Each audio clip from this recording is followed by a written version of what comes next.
Sarap ba? Apa. Apa. Parang binobola nyo lang ako. Apa. Sarap? Apa. Ano lasa?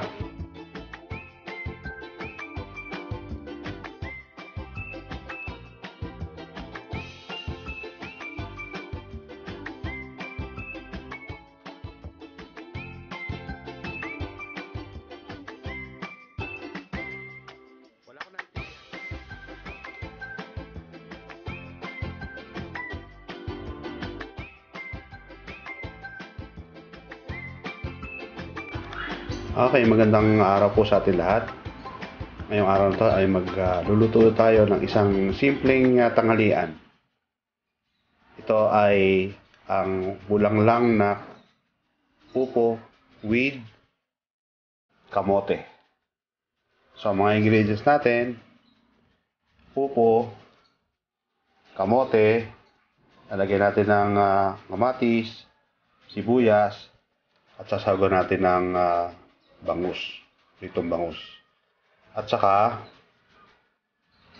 gagamit tayo ng bagoong. No? So, tayo po at lutuin natin.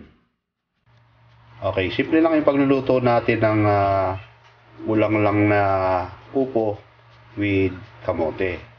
Ang una natin gagawin ay lalagay natin yung kamote at saka yung sibuyas at kamatis. Yan. Tapos, lalagay natin siya ng mga 2 basong tubig. So, pwede nating tansahin dito sa ating sa ating gripo. Hindi naman huwag lang masyadong marami. Siguro mga isang baso. Pwede na yan. Kasi sasabaw pa yung Tapos, pwede natin siyang isalang. So, ayan. I-o-on natin yung ating apoy. No? So, siguro pakukuluan natin to ng mga more than 5 minutes. No? Tatakpan natin siya. Balikan natin siya after 5 minutes. So, itong upo, mamaya natin ito ilalagay kapag malambot na yung kamote. Ganoon din itong sahog natin na bangus. Kasama ng ating bagoong. Mamaya-maya na.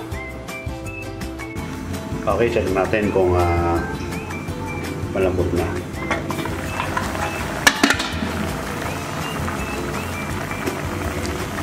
Ayan. So, pwede na. Ihulog yung upo. So, lagyan natin yung upo.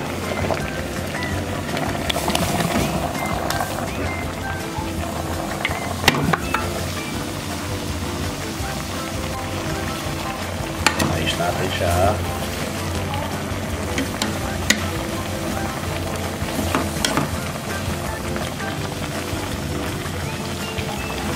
Tapos, lagyan na rin natin siya ng bagoong.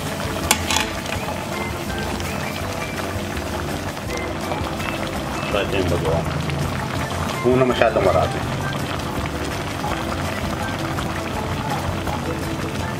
Yan. Okay na yan.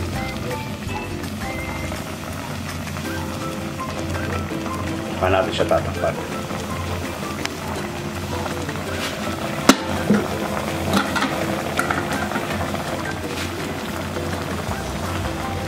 Natin siya.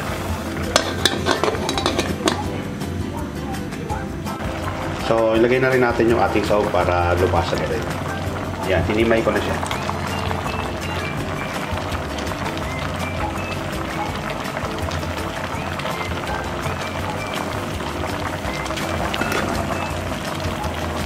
Panunin natin siya. Tapos nakuluan na 1 minuto haluin natin siya. Yan natin siguro na lang. Mabilis. Segundo.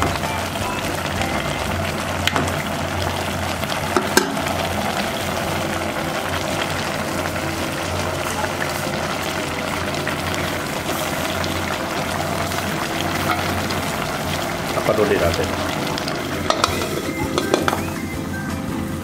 Ayan, check natin.